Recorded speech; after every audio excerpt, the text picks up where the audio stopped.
Morning everyone. এখন বাজে সকাল 9টা আর আজ হচ্ছে সরস্বতী পুজো। সবাই হয়তো অঞ্জলি দেওয়ার জন্য রেডি হয়েও নিয়েছে। আমি আর আমার এই দেখো সানভি সোনা এখানে চুপচাপ করে শুয়ে রয়েছি। আমি উঠে গেছি আর ও দেখো উঠে দেখো তাকাচ্ছে। কি হয়েছে? আজকে সরস্বতী পুজো তো অঞ্জলি দেবে না? সামনের বার সরস্বতী পুজোতে ঘুরতে যেতে পারবে। আর দেখো আমার এই জ্বরের মানে রাতে রাতে জ্বর হয়ে কি অবস্থা, এই ঠোঁটে নিচ্ছি কোলে। ও কোল ওঠার জন্য এখন ব্যস্ত হয়ে গেছে, দেখো কি করছে।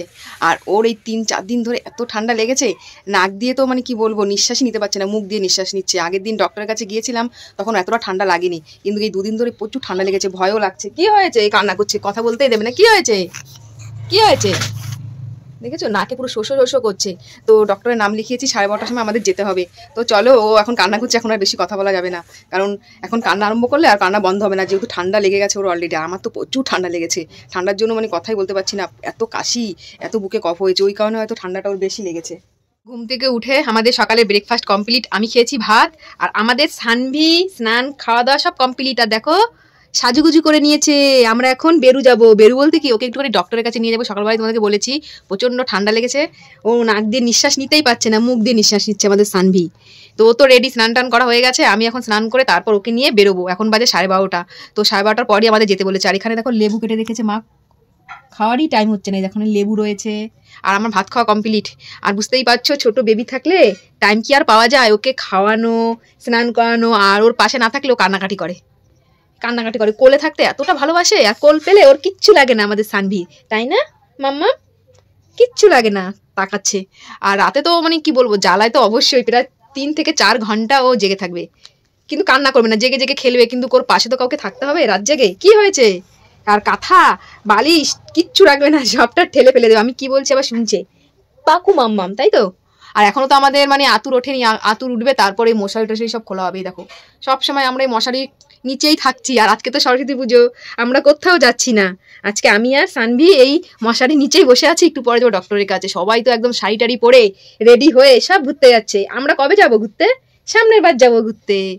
মানে গতবার তো আমরা ঘুরতে বেরিয়েছিলাম ভাই, আমি, দিদি, অশ্মি। এবার আমরা দুজন বসে রয়েছি, তখন কি আর জানতাম এর পরের বার সানভিকে নিয়ে বসে থাকতে হবে আমাদের? ও শুনছে কথা, কি বলি না বলি। তো চলো, অনেকটাই লেট হয়ে গেছে, লেবুগুলো খেয়ে তারপর আমি স্নান টান করবো, তারপর ওকে নিয়ে বেরোবো। ডক্টর মনে হয় চলে এসছে, আর অনেক ভিড় হয় আমাদের, মানে নাম লেখানো রয়েছে 43, মানে প্রায় 50। ওর জন্য বললো 12:30টার পর আমাদের যেতে। আমরা রেডি হয়ে নিয়েছি, আমরা যাচ্ছি ঘুরতে আজকে সরস্বতী পুজোয়। দেখো রেডি, মাম্মাম রেডি, দিদি রেডি। আমরা যাচ্ছি কোথায়? আমরা যাচ্ছি ডক্টরের কাছে। অটোর জন্য দাঁড়িয়ে রয়েছি, এই দিদি, আমি আর ছোট সানভি। এখনো অটো আসে না, দাঁড়িয়ে রয়েছি। তো আজকে তো সবাই ঘুরতে যাচ্ছে, রাস্তা দিয়ে সব লোকজন দেখছি যাচ্ছে শাড়ি পরে, বলে সামনের বার পড়বে নাকি।